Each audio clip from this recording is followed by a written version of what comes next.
Montpelier Happy Hour here on WVEW 107.7 LP Brattleboro, your community radio station. I am your host, Olga Peters, and today with me is regular contributor Emily Kornheiser, who is one of 3 representatives for the town of Brattleboro. And we are very sad. Senator Becca Balint was supposed to join us today, but she had a meeting, so we wish her luck in that meeting today, and we hope she will join us soon. Emily, we have an interesting show for listeners today because we are going to talk about systems, which we have talked about before. But I think what will make this conversation interesting is we are both stuck in a couple systems right now that have impacts on our lives. And yet we are just the little pawns going, over here, this isn't working.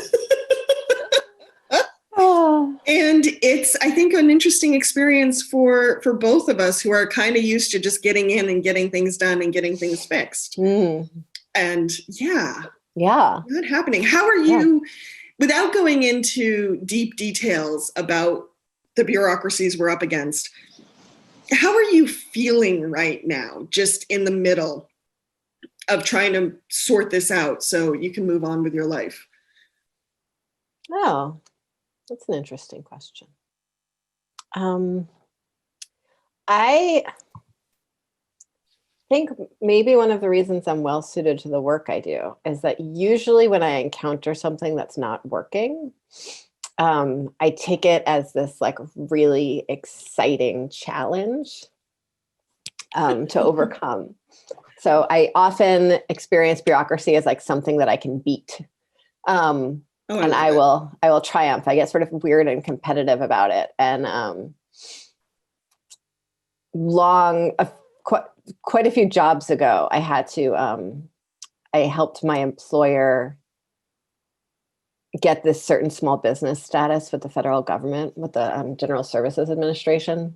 And it was one of those things where like each piece of paper depends on the next piece of paper, which depends on the next piece of paper, but like they become sort of canceling each other out. When I had to get clear, when I owned a restaurant when I was opening a restaurant downtown, it was similar. Like the health inspector had to come, but the fire inspector had to come before the health inspector. But sometimes the fire inspector would say that the health inspector needed to come first. And it gets a little wild. And the sign, you need the permit for the sign, but no one knows what your business is before the sign goes up. And usually I get really excited by things like that. And at the end, I'm like so thrilled that I have won. And a lot of my job has been helping, whether in the legislature or otherwise, a lot of my work has been helping people navigate their way through bureaucracies. So whether that's like internationally or like as a case manager, helping people, get housing or whatever it is. Right. But right now, like everything is hard enough. It is hard enough. Mm-hmm. Yeah. And that's it. Everything is hard enough. And I don't really want any more challenges right now. Mm-hmm. And I know I'm not alone in that feeling. Yeah. Well, you're sitting Zoom-wise across from someone who feels very much the same. It's been interesting for me. I have gone through kind of like a little roller coaster of emotions. I wish I approached bureaucracies the way you do, and I shall try in the future to adopt this sense of adventure. But for me, I have felt very disempowered and very confounded, and everything from crying to yelling to wishing I believed in such things like hexes and curses so the entire department could come down with collective hives, wanting revenge. I have been surprised by my deep need for revenge sometimes. But it's been interesting because I can have any emotions I want, but this is a bureaucracy. Mm-hmm. And it really doesn't care how I feel because it's just a system. But what I have been surprised by is when navigating systems in Vermont, I often use myself as a benchmark because I'm pretty average, basically have the right skin color, basically have resources, basically because I grew up here, I basically know how to navigate most of these systems. And then I have some challenges, like I'm an hourly employee. So if I miss work, that money's basically gone unless I can make it up elsewhere. And so if a system really takes me out by the knees, then what does it do for people who have real challenges? Yeah. Which makes me think, well, the person I spoke to the other day said, gee, you're a weird case. We've never seen this before. I don't think I am. I have a feeling there are other people out there who have had the same problem. But what I learned this week about systems is when we design them, whether we're a parent working with children or an employer working with employees or the state, we assume those systems work and we assume they're fine. And so if someone can't work in that system, it must be their problem, not the system's. Well, and it's interesting. So Drew Wesley, who works at the Agency of Human Services and has come on the show a few times. Who's fantastic. She's fantastic. And I remember once we were on some email chain together about some ridiculous bureaucratic thing that we were both involved in. And it got so out of control that I wrote her a private message being like, are you finding this as amazing as I am? And she said, yes, it is the greatest carnival of all. And Drew is someone that I've really partnered with a whole bunch of times in state government to name that, like, the systems only work if we remember that they're staffed by people and that there are people engaging with them. And we design those systems based on those people and that they are, that humans are flawed and they engage in certain behaviors and mistakes happen. And that just systems have to be really, there's a whole world of human-centered design. And it's ridiculous that that's a category of design, human-centered design versus non-human-centered design. You would kind of think that would be the baseline system. But I think it's really important and transformative to do exactly what you said, to assume that things will go wrong. And so how adaptive is the system to things going wrong? How empowered are the often incredibly kind people that I find inside these systems to change the thing that they see as broken and to escalate that in a way that's actually meaningful rather than just going into a great big void that no one can ever contact again. Right. And so that's what human-centered design can look like. It's funny, when I was first on Reach Up, which is the, Vermont's cash welfare system. Right.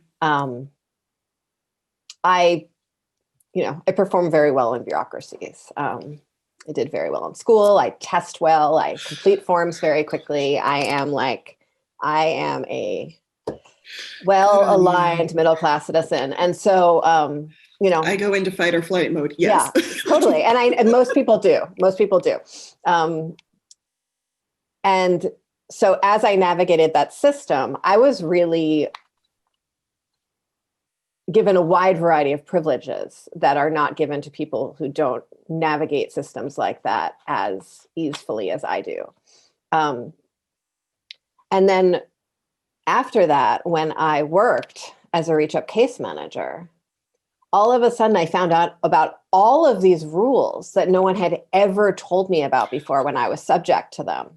Because I think that people in some level thought I was too good for those rules. Interesting. And also, or I just never violated those rules by accident, not knowing about them, and then felt the full weight of the law punishing me for whatever that was. But when you're deep inside a bureaucracy and you're like, those rules are central to you, whether that's as a case manager or a person answering the phone to get services, it becomes so central to you that I don't think you realize that for everyone else, it's just like more white noise in their lives. Like, how much mail do we all get? I was just talking to another parent this morning who we got an email from the school, and it was like 5 paragraphs long. And it was like a whole bunch of like very nice stuff about activities and things that my kid's not really interested in. And apparently on the 5th or 6th paragraph was like really essential information that like the end of the day today is a different time than usual. And I never got to that 5th paragraph, Olga. Hence why journalism has the inverted pyramid. Yes. And like, I read a lot, like I have 12 devices. I read a lot of email a day. Like, I wouldn't have gotten to the 5th paragraph. Yeah. No, You're not the only parent. Paragraph. So, and like, yes, we should all slow down more. And if like capitalism wasn't eating our lives, then like maybe we'd all have time to read our emails easily and like blah, blah, blah, blah. But that's not the way the world works. And again, human-centered design. Yeah. So when I think about this upcoming biennium, and the themes that we've been talking about here on the Happy Hour, about sort of the cracks in the system and how many more people can see it, I think about how many more Vermonters, and how many more legislators have had to engage with systems of care in Vermont. Right. Right. And so how yay. well, what? Yay.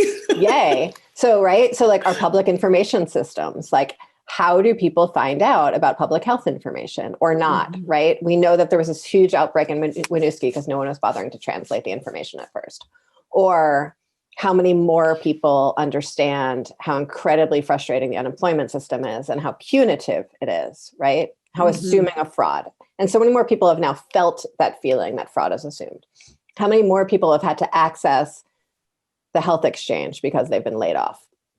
How many more people have had to travel like to random DMVs in other parts of the state because the DMV is shut down? And so the time burden of engaging these bureaucratic tasks becomes outsized, even though we know that for a lot of Vermonters, those bureaucratic tasks are already outsized in the part of their day because they don't have access to a car or something like that.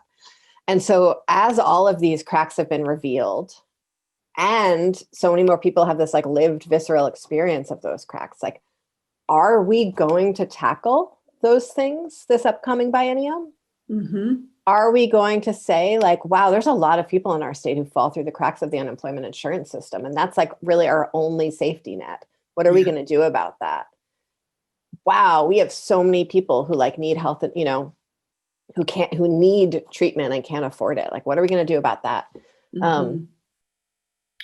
I would add too, what do we consider rights, privileges, or necessities, such as, you mentioned the DMV, if you look through the handbook, it says driving is a privilege. Well, that might be the point of the DMV, but in a state with very little public transport, and most people have to drive to get to their job, is it really a privilege? Yeah. Or is that kind of like, heating your house in January is a privilege in Vermont too? Like eating vegetables, privilege. Yeah, no, it's remarkable how much more expensive the burden on the state is when we assume things like that are privileges rather than rights. That's a really good point. Because we leave people out. So there's sort of like the human rights argument or the dignity argument. And then there's also just like the cost to the state because of the like butterfly effect.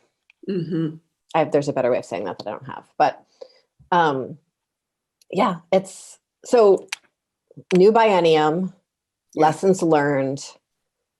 Fixing bureaucracy is like so unsexy and so essential. Yeah. Because like we also, I think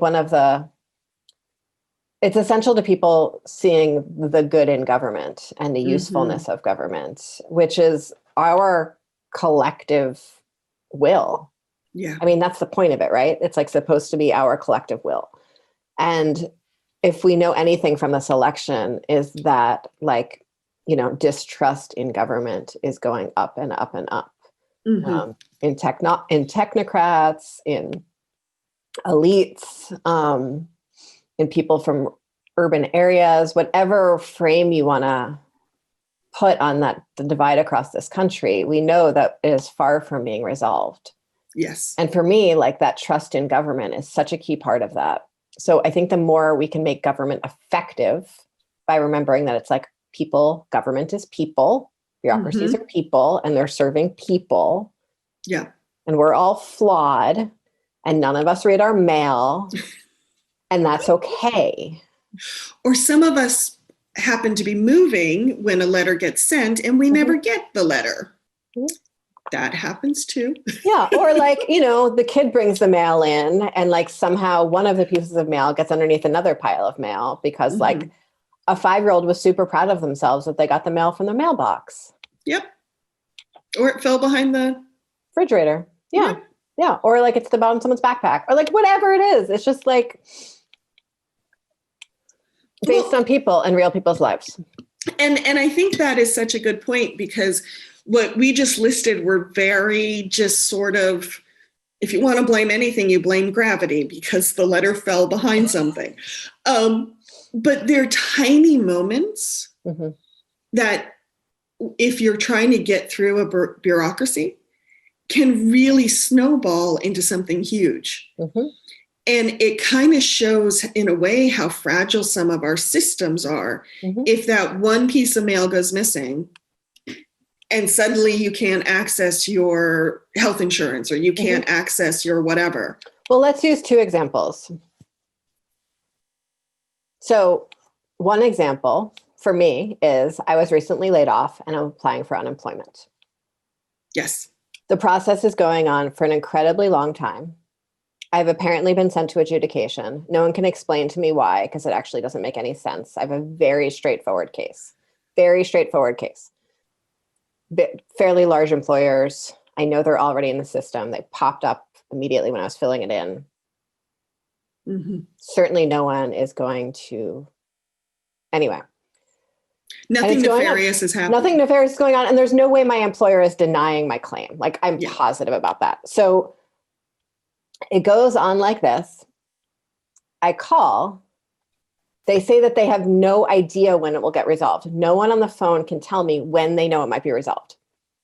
I have a decent cushion for the first time in my life, actually. So this is really good timing. Good. And so for me, it's just like the most annoying, impatient, making stressful thing in the world. But it doesn't mean that I'm not going to be able to pay my mortgage or my rent. I know because I've spent hours and hours trying to help other people through this exact incredibly frustrated situation that many, many, many Vermonters, this means that they're not going to be able to pay their rent or their mortgage. And so on a small magnifier level, like a piece of paperwork gets lost or a call is never made or a call is missed, you're just supposed to answer the phone whenever they call, which is absurd. Yep. I talked to someone on the phone once who didn't want to take her kid to the playground because she knew that at some point this singular day, the Department of Labor was going to call her.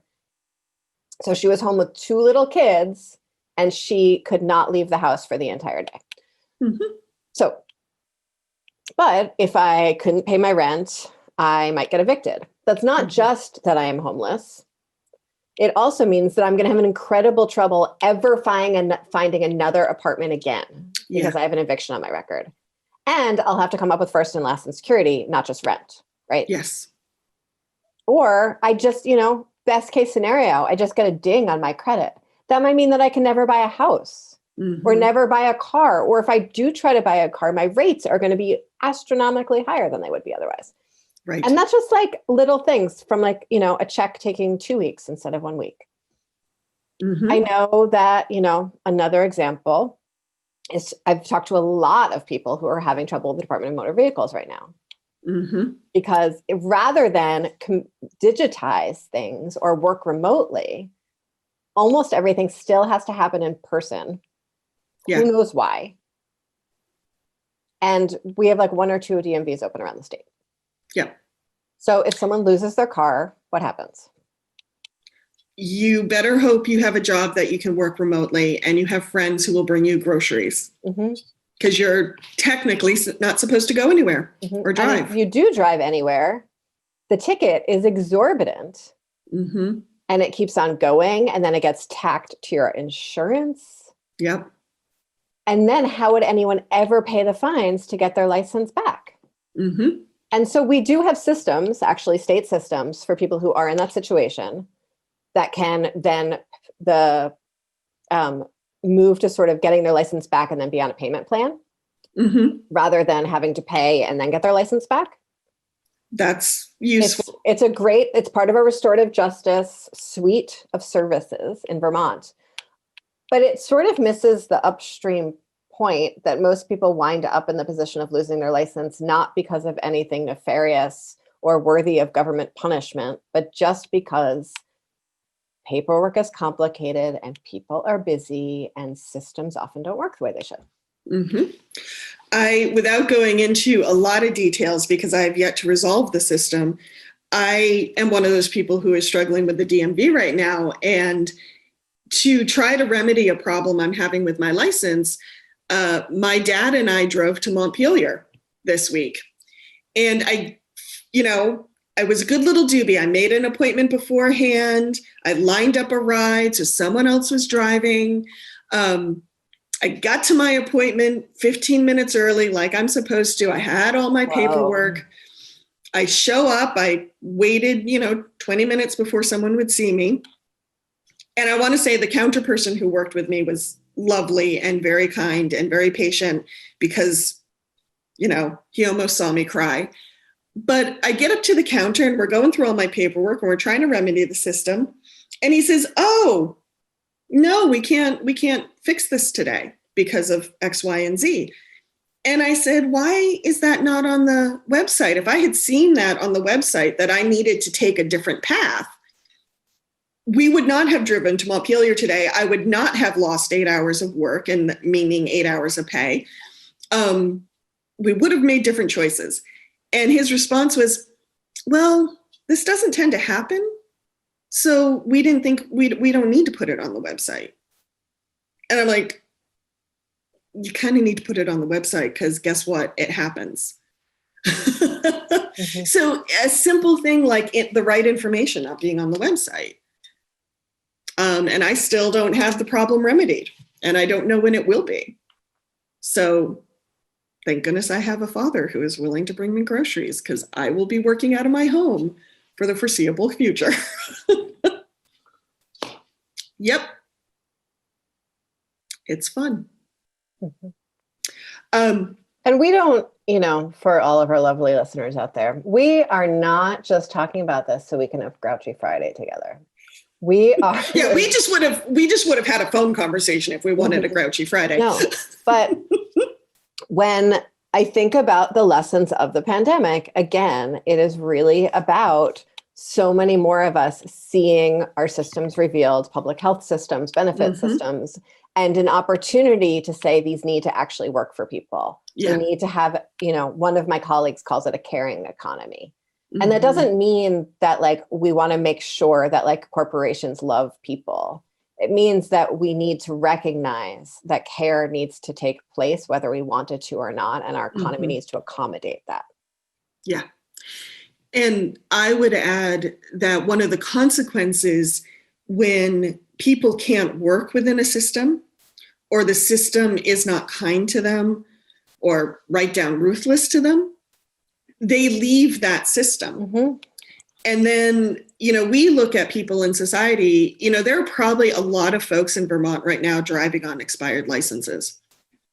And the DMV, the guy at the DMV said, "Oh no, that doesn't really happen." Yeah, it happens, because they get to the DMV, they say, "Screw this." And it's easier for them to drive on an expired license than fix the problem. And when you magnify that out to things like healthcare, housing, food, they're huge problems. No, they really are. And, I was talking to someone early in the pandemic who was experiencing significant problems with the unemployment insurance system. And he kept on telling me about these things he was doing to borrow money and get food that I could see were digging him way deeper into a hole. And I was like, "You're eligible for food stamps. You're eligible for this. You're eligible for that." And he's like, "I am not dealing with another bureaucracy lady. No way. This money I am entitled to. And that is all I'm doing here." And it was It's terrible to watch, but so many more of us drop out of that system. So when I've been talking to the commissioner of unemployment insurance, not about my own case, I still have not found my way through the awkwardness of dealing with that part, but about other people's cases and about data. And one of the, the unemployment insurance division sends out a weekly report to all legislators since the catastrophe started. We've been getting these weekly reports. Mm-hmm. And there's wait times on it, average wait times and how many people are on benefits. And I asked him to add on how many people have left the system. Mm-hmm. So one, how soon we're going to have people who are maxing out. So how many people have maxed out? How many people have just dropped out of trying here? Mm-hmm. And how many people are receiving benefits? But we can't assume that people stopped receiving benefits or aren't receiving unemployment because they have jobs. Right. And so many of our popular statistics that we throw around, even the unemployment rate, mm-hmm. is based on that assumption and loses track of all of these people who have really said, no, I'm not going to engage with the formal system. Oops. Is that our timer? That's our timer. Break? Great. Yes, it is. Thank you, timer, that I forgot to turn off.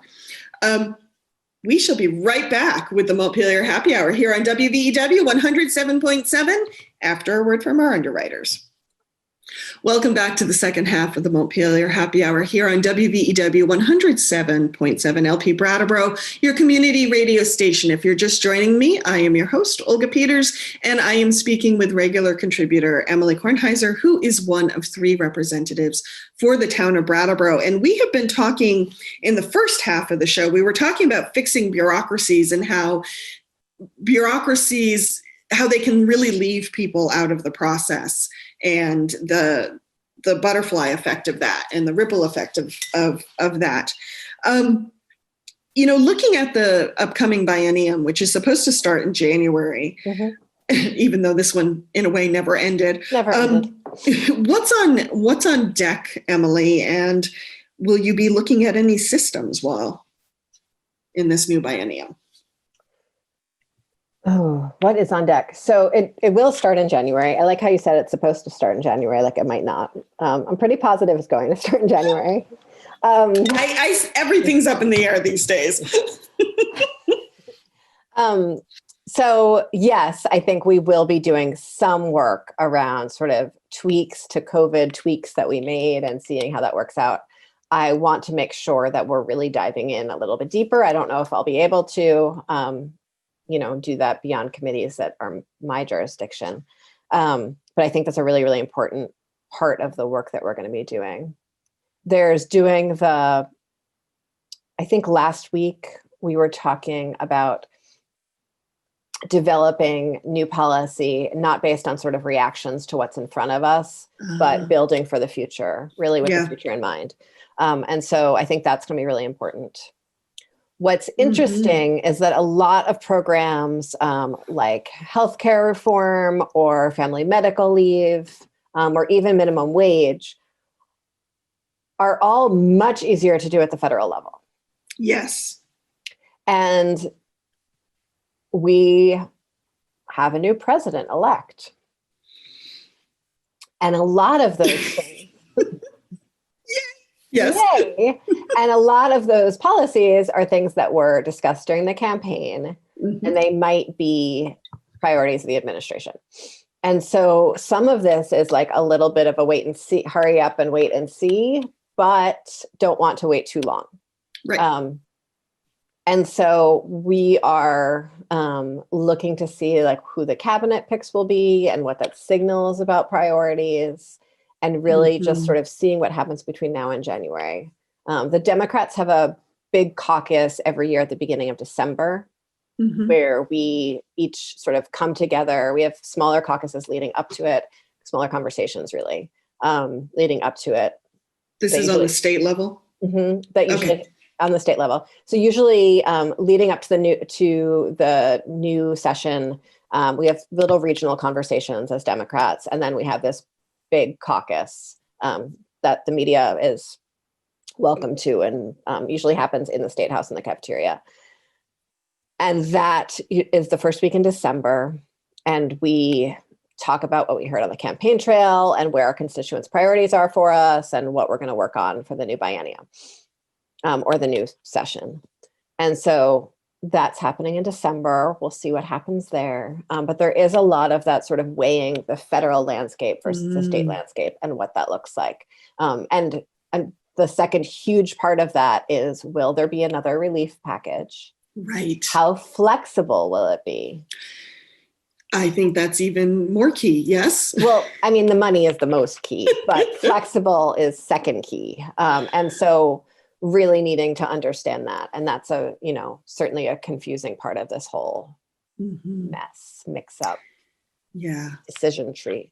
Yeah. It'll be an interesting year though. And we talked about this a little bit last week with John, that we're going to have, a new president pro tem, a new lieutenant governor presiding over the Senate. We're going to have a new majority leader in the Senate, and the exact same, in the House, we're going to have a new clerk of the House. We're going to have, who's the person who sort of manages the bills and procedures. It's an elected position from outside of the legislature. Oh, that's interesting. I didn't know that. So the legislature elects the clerk of the House, but it's a sort of a professional full-time salaried position. Gotcha. And then we're going to have a new Speaker of the House, likely. Today is the existing Speaker's recount date. And so we'll know probably by late night tonight if she'll be able to gain the votes that she needs. And then if she's not able to, we'll have a new majority leader. And then sort of down from there, a new whip, but we'll have a new entire leadership team. And so committee configurations will probably mix up a lot because of all of those other shifts. It's going to be we're going to have a new chair of our appropriations committee. It's exciting, but it's like a lot of instability in the face of much instability. And, many of us are certainly not at our most patient and best right now. I'm certainly not. And one of the things that I really learned in my first year in the legislature was how important it was to find a way to love and appreciate everyone I was working with there. Yeah. Because you're spending a lot of time with them. And you're having tough conversations. And so really, I tried to make it like a personal practice to really like find things to love and appreciate about everyone. And like some people, it was like, they look, they have cute shoes. Who knows? Like it can be little things, but usually it's sort of more about their personality or what motivates them or what brings them to the work, or like, that they love puns, things like that. Like family that you disagree with all the time. So it's just one big Thanksgiving dinner. It's just one big Thanksgiving dinner. Thanksgiving. So that's a lot harder over Zoom. Yeah.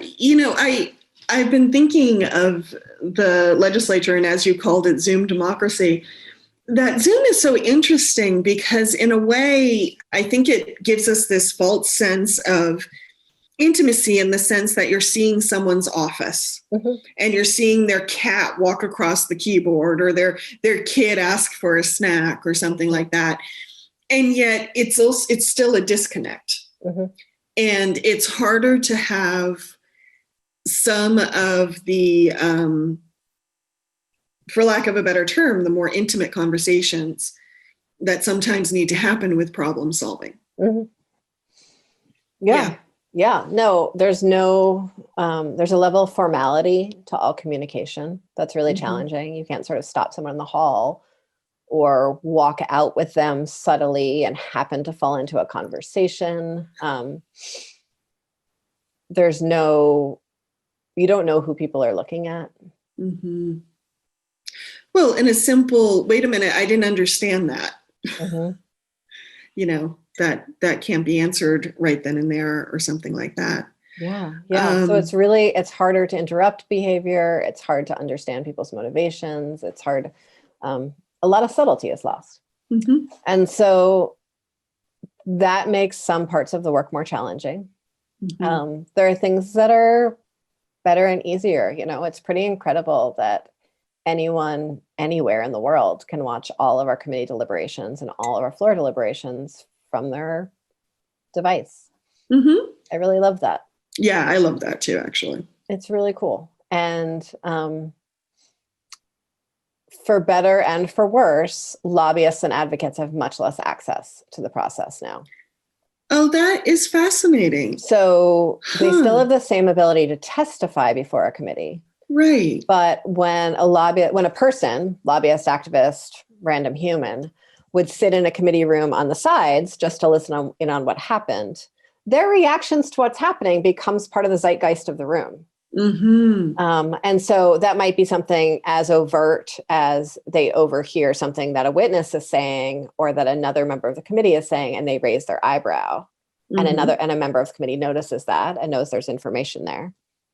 Or it could be something as concrete as they hear something happening during that testimony and, lean over and say something or walk someone out of the room and say something, Mm-hmm. which is very, very different. And that you're being watched by those people. Mm-hmm. With the YouTube, right. It's very easy to forget that everything you do is being watched or not watched. You have no idea who's watching. Mm-hmm.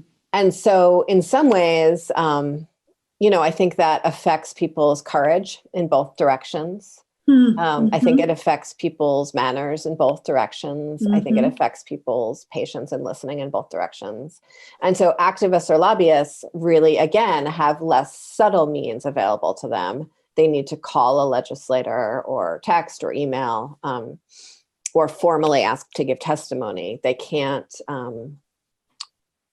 be as enmeshed in the process as we were able to be in person. Mm-hmm. I'm really pondering that. That's really fascinating. That loss of subtlety, for better or for worse. Well, and it brings me to the question, one thing I've been very fascinated with the pandemic and policy building is we are trying to, or I'm hoping most people are trying to, there's an immediate crisis that must be dealt with. But then there's, okay, so how do we fix these systems long-term, or how do we build this policy long-term so that we're more resilient, more sustainable, fill in the blank. And in a way, I think that feels so new for a lot of people. And yet it's how a lot of our social service organizations have been operating for years. Yes. And I my hope is that we can finally crack that nut of how to do that dual work. And yet what you just told me about Zoom democracy, it makes me question, is it harder to do that dual work? Yeah. If we're not all literally at the table. Mm-hmm. Yeah. And I don't know that there's an answer to that yet. Time will tell. Time will tell. And it's also I think it's both. I, in some ways, find the work less exhausting because I am sort of right in the middle between an extrovert and an introvert. And so having people staring at me the entire day is really tiring for me. Yeah. And so that's just the reality of, being in the State House and being able to have intimate social conversations with people throughout the course of the day is very, very, very energizing for me. And so, I'm losing things that drain my energy, but I'm also losing things that help my energy and courage and camaraderie.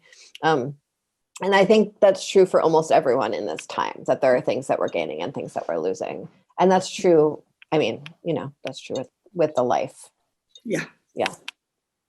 For you, have you had a chance to think about, okay, going into this biennium, knowing that we need to do the dual work of crisis management and recovery and resiliency, have you built any strategies for yourself? Oh, God. And I asked that question with a straight face, even. I will say that, so in the State House, I have no desk and 3 desks. I have my committee room. There's a legislative lounge that I would often work in at the very end of the day. Yeah. And then I have my desk on the house floor, which is it's like a schoolroom desk. It's like a schoolroom desk. It flips up for people who are on the radio and can't see this ridiculous hand motion I'm making. And neither of those have great spots for working. And then I'm also going home at night. And anyway, so basically I just have a little notebook and my laptop with me, or my iPad with me when I'm in Montpelier. And so working from home, it's been really amazing to do this incredibly challenging, thoughtful, considerate work at a desk. Yeah. Have a home base. To have a home base. And so it's been that's a big coping mechanism for me. I'm very into the Post-it note reminders around big themes that I don't want to lose track of, big ideas I don't want to lose track of. I can have different notebooks for different committees and different sort of tracks I'm going. I can be much more tactile actually in the virtual world than I could in the real world in terms of my organization systems. Yeah. So that's a big coping mechanism for me. I tell myself every Sunday that this week I'll go for a walk every day. And it's important to really experience the expansiveness of the universe rather than just the expansiveness of the interwebs. Both are very expansive, but I think the balance between the two helps the creative thinking and the relational thinking. I think those are the two big things for me. Thank you. I appreciate hearing that because I ask slightly for a selfish reason because in my work as a journalist, I constantly ask myself, is my work serving the community and how can I do it better or differently? And I haven't completely answered that for the pandemic because so much of what you do as a journalist is you often see the society at its low points or people not always on their best behavior. And it's hard to shift out of crisis mode when that's what you're always seeing. Yeah. So we're actually going to have to leave it there because I know you need to get to an appointment. My goodness. Yeah. Every time, Olga, the whole hour just poof, disappears. Yes. So I do want to do a toast, but before we do that, where can people find you, Emily? Well, they should know that wherever they find me, that the views and opinions expressed on this show are those of the host and the guest and not the radio station. Thank you for remembering that. Folks can find me at emilykornheiser.org. And from there, you can find your way to the legislative website, to my phone number, to my email address, to my Facebook, Twitter, Instagram, and my community conversation coffee hour for constituents. So many C's. That's every Saturday at 10 a.m. Thanks. And of course, the Montpelier Happy Hour you can find on our Vermontitude SoundCloud page, our Vermontitude Facebook page, and Emily's YouTube channel.